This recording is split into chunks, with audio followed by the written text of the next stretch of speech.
ತಲಕಾಡು, ಮೈಸೂರು ತಲಕಾಡಲ್ಲಿ ದೇಹ ಹುಡುಕುವಾಗ ಒಂದ್ಸಲ ಆ ದೇಹ ಹುಡುಕುವಾಗ ಆ ಕಡೆಯಿಂದ ಮೊಸಳೆ ಮೇಲೆ ಬಂತು. ಯಾರು ಕೊಟ್ಟರು, ಈಗ 1000 ಆಗಲಿ 5000 ಆಗಲಿ 10,000 ಆಗಲಿ 50,000 ಆಗಲಿ ಕೊಟ್ಟರು, ನಾನು ತಗೊಳ್ತೀನಿ, ಅದನ್ನು ನಾನು ನನ್ನ ಮಕ್ಕಳಿಗೋಸ್ಕರ ಮಾತ್ರ ವಿನಿಮಯ ಮಾಡ್ಕೊಳ್ಳಿದ್ದೆ. 7 ಲಕ್ಷ ನಾನು ದುಡ್ಡದಲ್ಲೂ ಸೇರಿಸಿ ಅದಕ್ಕೆ 2 ಜನಕ್ಕೆ ನಮ್ಮ ಸ್ವಾವಲಂಬಿ ಜೀವನ ಮಾಡೋರಿಗೆ 2 ಆಟೋ ರಿಕ್ಷಾ, 1 ಫ್ರೀಜರ್ ಬಾಕ್ಸ್. ಅದೇ ರೀತಿ ಯಾರು ಕೊಟ್ಟ ಹಣ ಇದ್ರೂ ಸಹ ಜನಗಳಿಂದ ಬಂದ ಜನಗಳಿಗೆ ಹೋಗ್ಬೇಕಂತೇಳಿ ಈ ರೀತಿ ವೆಚ್ಚ ಮಾಡ್ತಾ ಇದ್ವಿ. ಆ ಜ್ಯೋತಿರಾಜ್ ಅವರು ಎಷ್ಟೋ ದೊಡ್ಡ ಜೋಗ್ಬಲ್ಸಲ್ಲಿ ಇಳಿತಾರೆ ಅವರು. ಕೆಂಗೇರಿ ಮೋರಿಯಲ್ಲಿ ಬೆಂಗಳೂರು, ಅಲ್ಲಿ ಒಂದು ಮರ್ಡರ್ ಕೇಸ್, ನಮಗೆ ಒಂದು ಕೇಸ್ ಬರ್ತದೆ. ಆ ಕೇಸ್ ಬಂದಾಗ ಆ ದೇಹ 3 ತುಂಡಾಗಿ ಬಿಸಾಕಿದ್ದು. ನಾವು ಹುಡುಕಿ ಹುಡುಕಿ ಹುಡುಕಿ ಕೊನೆಯದಾಗಿ ನಮಗೊಂದು ದೇಹದ ಜಠರದ ಒಳಗಡೆ ಒಂದು ದೇಹ ಸಿಗ್ತದೆ. ಅದನ್ನು ನಾವು ಮತ್ತೆ, ಯಾಕೆಂದ್ರೆ ಕೆಂಗೇರಿ ಮೋರಿ ಅಂದ್ರೆ ಎಲ್ಲರೂ ಕೈ ಮೂಗು ಇಟ್ಕೊಂಡು ಓಡಾಡ್ತಾರೆ. ಅದು ಯಾಕೆಂದ್ರೆ ಆ ದಿವಸ ನನಗೆ ಗೊತ್ತಿಲ್ಲ, ನನಗೊಂದೆಲ್ಲ ಚಿಕ್ಕದ ಗಾಯ ಆಗಿದೆ, ಗಾಯ ಒಣಗೇ ಹೋಗಿದೆ.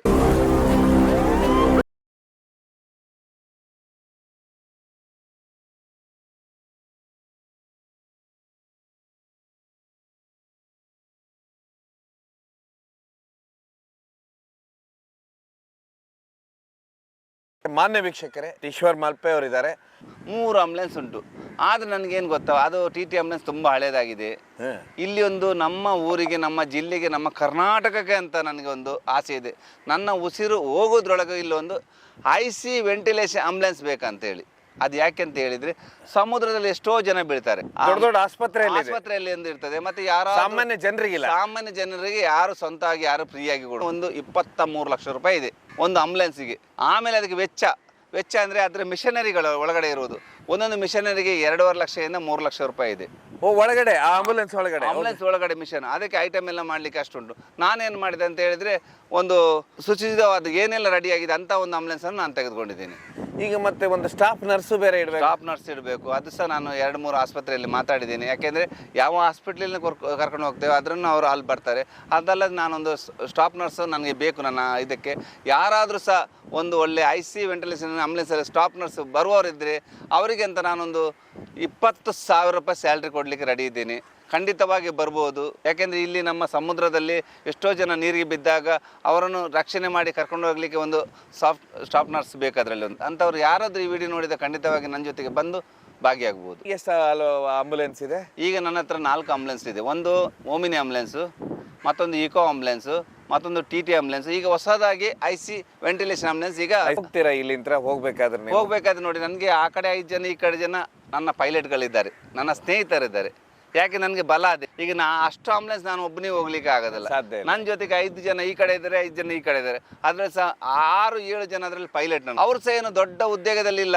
ಒಬ್ಬರು ಒಂದು ಆಟೋ ಬಿಡ್ತಾ ಇದ್ದಾರೆ, 2 ಜನ, ಇಬ್ಬರು ಮೀನುಗಾರಿಕೆ ಹೋಗ್ತಾ ಇದ್ದಾರೆ, ಇಬ್ಬರು ಪೆಟ್ರೋಲ್ ಪಂಪಲ್ಲಿ ಇದ್ದಾರೆ. ಎಲ್ಲ ಚಿಕ್ಕ ಚಿಕ್ಕ ಕೆಲಸ ಮಾಡ್ಕೊಂಡು ನನ್ನ ಜೊತೆಗೆ ಇದ್ದಾರೆ. ಅದಕ್ಕೆ ನನಗೆ ಒಂದು ಬೆನ್ನೆಲುಬು. ಅವರ ಸಹಾಯದಿಂದ ಈಗ 4 ಆಂಬುಲೆನ್ಸ್ಗಳು ಹೋಗ್ತಾ ಇದೆ. ಈಗ ಹಾಗಾದ್ರೆ ಮತ್ತೆ ಯಾರಾದ್ರೂ ಬೆಂಗಳೂರಿಗೆ ತೊಗೊಂಡೋಗಿದ್ದಾರೆ ಸರ್ ಬಾಡಿನ?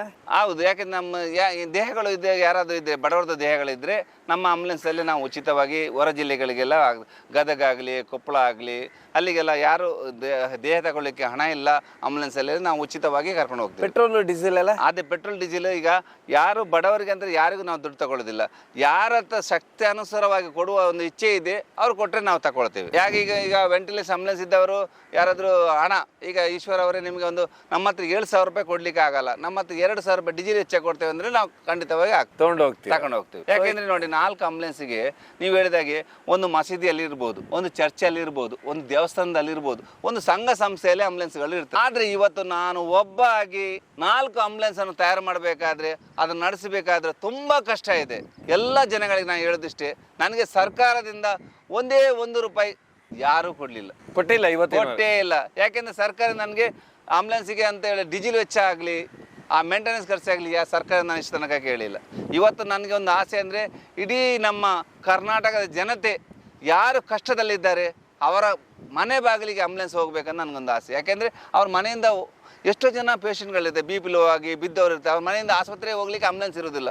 ಅವಾಗ ದುಡ್ಡು ಕೊಟ್ಟು ತಗೊಂಡು ಹೋಗ್ಲಿಕ್ಕೆ ಆಗೋದಿಲ್ಲ, ಹಣ ಇರೋದಿಲ್ಲ. ಆವಾಗ ಅವ್ರ ಮನೆ ಬಾಗಿಲಿಗೆ ನಮ್ಮೊಂದು ಆಂಬುಲೆನ್ಸ್ ಹೋದರೆ ಆ ದೇಹವನ್ನಾದ್ರು ಅವ್ರು, ಆ ಜೀವನಾದ್ರೂ ಬದುಕಿಸ್ಬೇಕಂತ ನನಗೊಂದು ಆಸೆ. ಯಾಕೆ ನನಗೆ ನೋಡಿ, ಮನೆ ಮಾಡಿ ನನ್ನ ಸಂಸಾರ ಮಾಡಿ ನಾನು ಮನೆ ಮಾಡಿ ಕೂತ್ಕೊಳ್ಬೋದು. ಅದೇ 25 ಲಕ್ಷ ತಗೊಂಡು ಬ್ಯಾಂಕಲ್ಲಿ ಇಟ್ಟು ಬಡ್ಡಿ ತಗೊಂಡು ಸುಮ್ಮನೆ ಕೂತ್ಕೊಳ್ಬೋದು ಅಂತ ನನಗೆ ಆಸೆ ಇಲ್ಲ. ನನಗೆ ಇವತ್ತು ಜನಗಳು ಮುಖ್ಯ, ಜನಗಳ ಜೀವ ಮುಖ್ಯ, ಜನಗಳ ಬದುಕು ಮುಖ್ಯ. ಅದನ್ನು ನಾನು ಕಟ್ಕೊಂಡವನು. ಯಾಕೆಂದ್ರೆ ನನ್ನ ಉಸಿರಿರೋ ತನಕ ಜನಗಳ ಸೇವೆ ಮಾಡಬೇಕಂತ ನನಗೆ ಆಸೆ. ನನಗೆ ದೊಡ್ಡ ಮಾಡಬೇಕು ಆಸೆ ಅಂತ ಯಾವತ್ತೂ ಇಲ್ಲ. ಯಾಕೆಂದ್ರೆ ನಾನು ಬಂದದ್ದೇ ಭೂಮಿಗೆ, ಏನು ಬರುವಾಗ ಏನು ತರಲಿಲ್ಲ. ಇದೆಲ್ಲ ಕೊಟ್ಟದ್ದೆಲ್ಲ ಜನಗಳಿಗೋಸ್ಕರ ನಾವೇನಾದರೂ ಮಾಡಬೇಕು. ಜನಗಳಿಂದ ನನ್ನಿಂದ ಜನಗಳಲ್ಲ, ಅದರಿಂದ ಅವರ ಆಶೀರ್ವಾದದಿಂದ ನಾನು ಇಷ್ಟು ಬೇರೆ ರಾಜ್ಯದಲ್ಲಿ ಎಲ್ಲಾದ್ರೂ ಹೋಗಿದ್ರೆ ಇತ್ತೀಚೆಗೆ? ಕೇರಳಕ್ಕೆಲ್ಲ ಹೋಗ್ತಾ ಇರ್ತೇನೆ ಇಂಥ ಕೇಸಿಗೆಲ್ಲ. ಹೌದಾ? ಡೆಡ್ ಬಾಡಿ ತೆಗಿಲಿಕ್ಕೆಲ್ಲ. ಮತ್ತೆ ನನಗೆ ಕೇರಳ ಜನತೆ ತುಂಬಾ ಸಪೋರ್ಟ್ ಮಾಡ್ತಾರೆ. ಕೇರಳದವರು ನನಗೆ ಇಲ್ಲಿಂದ ಸನ್ಮಾನ ಕಾರ್ಯಕ್ರಮ ಅಂದ್ರೆ ಈಗ ಕಾಸರಗೋಡಿಂದ ಕೇರಳ ಆಗ್ಲಿ ಎಲ್ಲ ನಾಡಲ್ಲಿ ಸಹ ನನಗೆ ಕೇರಳ ಮತ್ತೆ ಕರ್ನಾಟಕ ಮಾತ್ರ ಎರಡೇ. ಆಮೇಲೆ ಗುಜರಾತ್ ಒಂದ್ಸರಿ ಹೋಗಿದ್ರಲ್ಲ? ಗುಜರಾತ್ ಒಂದ್ಸಲ ಹೋಗ್ಲಿಕ್ಕಿತ್ತು, ಆವಾಗ ಹೋಗ್ಲಿಕ್ಕೆ ಆಗಿಲ್ಲ. ಅದು 100 ಜನ ಬಿದ್ದಾಗ ತೂಗುತೆ ಬಿದ್ದ ಗುಜರಾತ್ ಅಂತಲ್ಲಿ ಬಿತ್ತಲ್ಲ, ತೂಗು ಸೇತುವೆ. ನಾನು ಸಹ ಆವಾಗ ನನಗೆ ಕೇಳ್ಕೊಂಡಿದ್ದೆ ನನ್ನ ಆತ್ಮೀಯರಿಗೆ, ಒಂದು MLA ಅವರಿಗೆ MP ಆಗಿದ್ರು, ಅವ್ರ ಹತ್ರ ಕೇಳಿದಾಗ ಫೋನ್ ಮಾಡಿ, ಈಶ್ವರ್ ಖಂಡಿತವಾಗಿ ಅಲ್ಲಿ ನಿನ್ನ ಉಪಯೋಗ ಇದ್ದರೆ ನಾನು ಖಂಡಿತವಾಗಿ ಹೇಳ್ತೇನೆ ಅಂತ ಅವರಿಗೆ ಸಹ ಹೇಳಿದ್ದೀನಿ. ಅವರು ಹೇಳಿದಾಗ ನಂಗೆ ಖುಷಿ ಆಯಿತು. ನನ್ನ ಅವಶ್ಯಕತೆ ಇದ್ದರೆ ವಿಮಾನದಲ್ಲಿ ರೆಡಿ ಮಾಡಿ ನಾನು ಅಲ್ಲಿ ಹೋಗಿ ನೀರು ಆಳದಲ್ಲಿ ಯಾರು ಬಿದ್ದರೂ ಸಹ ತೆಗಿತೀನಿ ಅಂತ. ಅದೇ ಇದು ಪ್ರಶ್ನೆ ಎಲ್ರಿಗೂ ಹೇಳೋದು, ಯಾವ ರಾಜ್ಯದಲ್ಲಿ ನಮ್ಮ ದೇಶದಲ್ಲಿ ಎಲ್ಲಿ ತೊಂದರೆ ಆದರೂ ಸಹ ಖಂಡಿತವಾಗಿ ನಮ್ಮ ಟೀಮ್ ಜೊತೆ ಖಂಡಿತ ನಾವು ಉಚಿತವಾಗಿ ಬರ್ತೀವಿ. ನಾನು ಮಾಡೋ ಕೆಲಸ ನಮ್ಮ ಊರಿಗೆ, ಅದು ದೇವರಿಗೆ ಸರಿಯಾಗಿ ಮಾಡೋದು. ಅದು ಅವರಿಗೆ ನಮ್ಮ ರಾಜ್ಯದ ಮಂತ್ರಿಗಳಿಗೆ ಅವ್ರಿಗೆ ಗೊತ್ತಾದರೆ ಸಾಕು. ನಾವು ಎಲ್ಲೋ ಮಾಡ್ತಿರ್ತೀವಿ, ಯಾಕೆ? ನಮಗೋಸ್ಕರ ಅಲ್ಲ, ಜನಗಳಿಗೋಸ್ಕರ. ಯಾರಾದರೂ ದುಡ್ಡು ಕಾಸು ಏನಾದರೂ ಕಳಿಸಿದ್ರ ದೊಡ್ಡ ಸ್ವಲ್ಪ ನಿಮಗೆ, ನಿಮ್ಮ ವೃತ್ತಿಗೆ? ಯಾರ ಹತ್ರ ಕೇಳಲಿಕ್ಕೆ ಹೋಗಿಲ್ಲ. ಸಹಾಯ ಕೇಳಲಿಕ್ಕೆ ನಾನು ಯಾವತ್ತೂ ಯಾರ ಹತ್ರ ನನಗೆ ದುಡ್ಡು ಕೊಡಿ, ನಾನು ಆಂಬುಲೆನ್ಸ್ ಮಾಡ್ತೇನೆ, ಸಹಾಯ ಮಾಡ್ತೇನೆ, ಯಾರ ಹತ್ರ ನಾನು ಬೇಡಿಲ್ಲ, ಕೇಳಿಲ್ಲ. ಯಾರು ಕೊಟ್ಟರು, ಈಗ 1000 ಆಗಲಿ 5000 ಆಗಲಿ 10,000 ಆಗಲಿ 50,000 ಆಗಲಿ ಕೊಟ್ಟರು ನಾನು ತಗೊಳ್ತೀನಿ. ಅದನ್ನು ನಾನು ನನ್ನ ಮಕ್ಕಳಿಗೋಸ್ಕರ ಮಾತ್ರ ವಿನಿಮಯ ಮಾಡ್ಕೊಂಡಿದ್ದೆ. ತುಂಬ ಜನ ಈಗ ನನಗೆ ಈ ಆಂಬುಲೆನ್ಸ್ ಉಂಟಂತೇಳಿ ನನಗೆ ಈಗ ಸಹಾಯಧನ ಅಂತ ಹೇಳಿದ್ರೆ ನನಗೆ ಸನ್ಮಾನ ಕಾರ್ಯ 1 ಲಕ್ಷ ಮೊನ್ನೆ ಒಬ್ಬರು ಯಾರು ಬಂದು ಕೊಟ್ಟರಲ್ಲ, ಆ 1 ಲಕ್ಷ ಸಮೇತ ಈ ಆಂಬುಲೆನ್ಸ್ಗೆ ಹಾಕಿದ್ದೀನಿ. ಇದೆಲ್ಲ ನಾನು ಮೊನ್ನೆ ನನ್ನ ಮಗನ ಒಂದು ಸವಿನೆನಪಿಗೆ ಅಂತ ಹೇಳಿ ಒಂದು ಪ್ರೋಗ್ರಾಮ್ ಮಾಡಿದ್ದೀನಿ. ಆ ಪ್ರೋಗ್ರಾಮಲ್ಲಿ ನನಗೆ 7 ಲಕ್ಷ ರೂಪಾಯಿ ಖರ್ಚಾಯಿತು. 7 ಲಕ್ಷ ನಾನು ದುಡ್ಡದಲ್ಲೂ ಸೇರಿಸಿ ಅದಕ್ಕೆ 2 ಜನಕ್ಕೆ ನಮ್ಮ ಸ್ವಾವಲಂಬಿ ಜೀವನ ಮಾಡೋರಿಗೆ 2 ಆಟೋ ರಿಕ್ಷಾ, ಒಂದು ಫ್ರೀಜರ್ ಬಾಕ್ಸ್, 2 ಲಕ್ಷ ರೂಪಾಯಿ. ಅದೇ ರೀತಿ ಯಾರು ಕೊಟ್ಟ ಹಣ ಇದ್ದರೂ ಸಹ ಜನಗಳಿಂದ ಬಂದ ಜನಗಳಿಗೆ ಹೋಗ್ಬೇಕಂತೇಳಿ ಈ ರೀತಿ ವೆಚ್ಚವನ್ನು ಮಾಡ್ತಾ ಇದ್ದೀವಿ. ಕೇಳಬೇಕಂದ್ರೆ ಯಾವತ್ತಾದರೂ ನೀವು ಡೆಡ್ ಬಾಡಿ ತೆಗಿಲಿಕ್ಕೆ ಹೋಗಿ ನಿಮ್ಮ ಜೀವನೇ ಕಳ್ಕೊಳ್ತೇನೆ ಅನ್ನುವಂಥದ್ದು ಬಂದಿರುವಂಥದ್ದು? ತುಂಬಾ ಸಲ ಆಗಿದಿಲ್ಲ ಸರ್. ನೀವು ಒಮ್ಮೆ ಮೂಕಾಂಬಿಕೆ ಹೋಗ್ತೀರಾ, ಅವತ್ತು ಬಾರಿ ಕಷ್ಟ ಪಡ್ತೀರಾ. ಮೂಕಾಂಬಿಕೆಯಲ್ಲಿ ಒಂದು ಹೆಣ ತರ್ಲಿಕ್ಕೆ ಹೋದಾಗ ಹೌದೌದು, ಅಲ್ಲಿ ಇಲ್ಲಿ ಭದ್ರಾವತಿ ಒಂದು ಹುಡುಗ ಶರತ್ ಎಂಬ ಹುಡುಗ ಬಿದ್ದು ಅವಾಗ ತೆಗಿಲಿಕ್ಕೆ ಸಹ ಕಷ್ಟ ಆಗಿದೆ. ಅದೇ ರೀತಿ ನನಗೆ ಹೋದಾಗ ಕೆಲವು ಕಡೆ ಎಲ್ಲ ನನ್ನ ಒಂದು ಆಪತ್ತು ಆಗ್ತದೆ ನೀರ ಆಳದಲ್ಲಿ. ನೆನಪಿದೆ ಅಂದ್ರೆ ನಮ್ಗೆ ಕಳಸ ಎಲ್ಲ ಹೋಗ್ತೀವಲ್ಲ, ನೀರು ಆಳದಲ್ಲಿ ಹೋಗುವಾಗ ಒಂದು ಸಲ ನೀರಿನ ರಭಸ ಬಂಡೆ ಅಡಿಭಾಗಕ್ಕೆ ತಗೊಂಡು ಹೋಗ್ತದೆ ನನಗೆ. ಅಲ್ಲಿ ಒಂದೊಂದು ಕ್ಷಣದಲ್ಲಿ ಸಹ ಯೋಚನೆ ಆಗ್ತದೆ, ಇನ್ನು ನನಗೆ ಮೇಲೆ ಬರ್ಲಿಕ್ಕೆ ಆಗೋದಿಲ್ಲ ಅಂತ. ಆವಾಗ ನಾನು ಫಸ್ಟ್ ಪ್ರಾರ್ಥನೆ ಮಾಡೋದು ನನ್ನ ಎಲ್ಲ ಜನತೆಗೆ, ದೇವರೇ ನನ್ನನ್ನು ಕಾಪಾಡು, ಇನ್ನೆಷ್ಟೋ ಜೀವಗಳನ್ನು ಸಹ ಒಂದು ತೆಗಿಬೇಕಲ್ಲ, ಮುಕ್ತಿ ಕೊಡಬೇಕಲ್ಲ ಅಂತ ಮೊದಲಾಗಿ ದೇವರನ್ನು ಪ್ರಾರ್ಥನೆ ಮಾಡ್ತೇನೆ, ಗುರುಗಳನ್ನು ಪ್ರಾರ್ಥನೆ ಮಾಡಿ. ಇಡೀ ಜನತೆ ನನ್ನ ಕಣ್ಮುಂದೆ ಬರ್ತದೆ, ನನ್ನ ಮನೆಯವರು ಸಹ ಬರ್ತಾರೆ ಅಷ್ಟೇ. ಅಲ್ಲ, ಅದು ಯಾವತ್ತೂ ಬಿದ್ದಿಲ್ಲ ಹಾಗಾದ್ರೆ? ಹಾಗಿದೆ, ಎಷ್ಟೋ ಸಲ ನನಗೆ ಸಿಕ್ಕಾಕೊಳ್ಳೋ ಮೊಸಳೆ ಈ ರೀತಿ ಬೆನ್ನತ್ತಿದ್ದೇನೆ. ಮೊಸಳೆಗಳು ಬೆನ್ನತ್ತಿದ್ದು ನನಗೆ ತಲಕಾಡು, ಮೈಸೂರು ತಲಕಾಡಲ್ಲಿ ದೇಹ ಹುಡುಕುವಾಗ ಒಂದ್ಸಲ ಆ ದೇಹ ಹುಡುಕುವಾಗ ಆ ಕಡೆಯಿಂದ ಮೊಸಳೆ ಮೇಲೆ ಬಂತು. ಆಮೇಲೆ ನಾವು ಎತ್ಕೊಂಡು ಫೈರ್ ಬ್ರಿಗೇಡ್ ಅವರ ಬೋಟಲ್ಲಿ ಯಾಕೆ ಏನ್ ಬಂತು ಸರ್ ಅದು? ಅಲ್ಲೇ ದೇಹ ಹುಡುಕ್ಲಿಕ್ಕೆ ಅಂತ ಹೋಗಿ ಕೆಳಗಿತ್ತು ಅದು ಮೇಲ್ಗಡೆ ಇತ್ತು. ನಾವು ನೀರಲ್ಲಿ ಹುಡುಕೋತಾ ಹೋಗುವಾಗ ಮೇಲ್ಗಡೆ ಇನ್ನೊಂದು ದಂಡೆಯಲ್ಲಿ ಇತ್ತದು.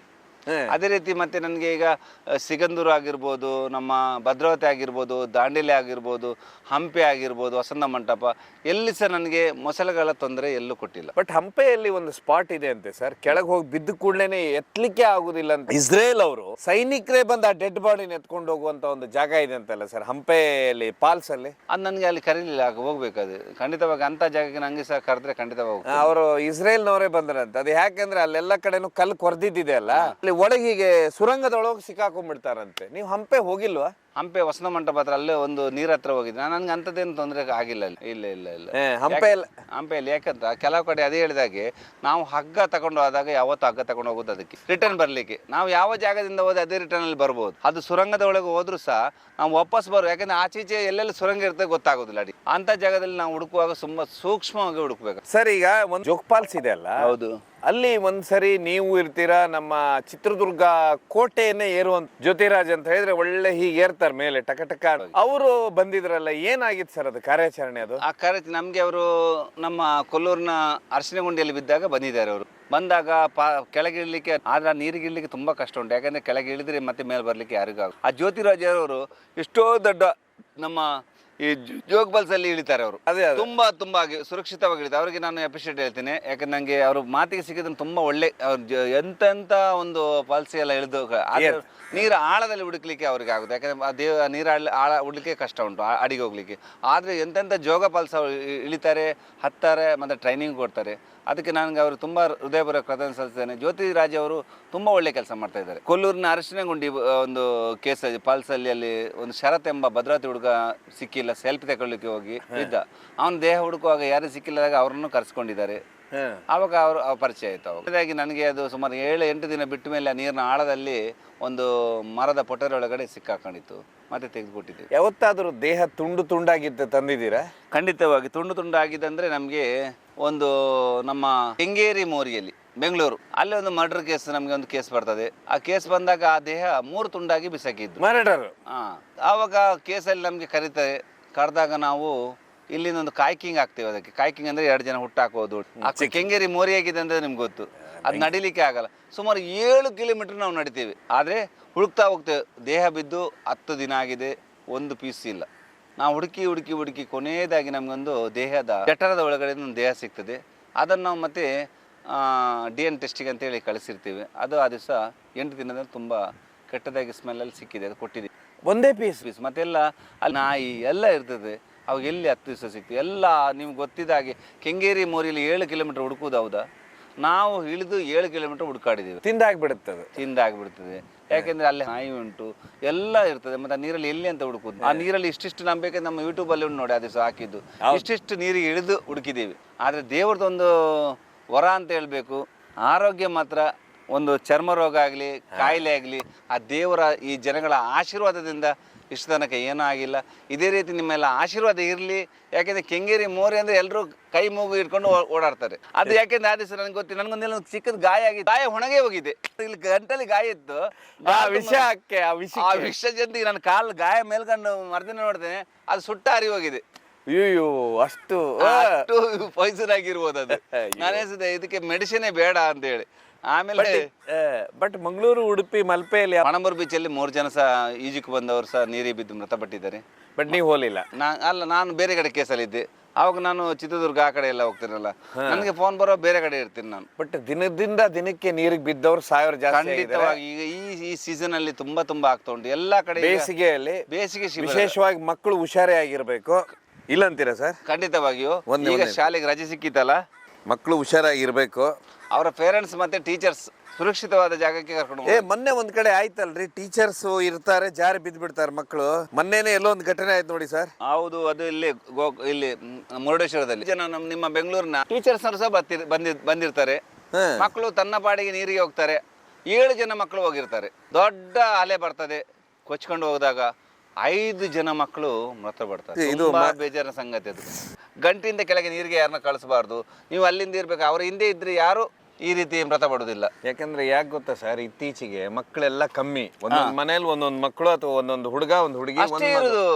ಹೀಗಾಗಿ ತುಂಬಾ ವಿಶೇಷವಾಗಿ ಯಾರು ಟೂರಿಗೆ ಕಳಿಸಿರ ಈ ಸಮಯದಲ್ಲಿ ಅಂದ್ರೆ ಬೇಸಿಗೆ ಗಾಲಲ್ಲಿ ಹೌದು ವಿಶೇಷವಾಗಿ ಎಚ್ಚರಿಕೆ ವಹಿಸಬೇಕಾಗುತ್ತೆ.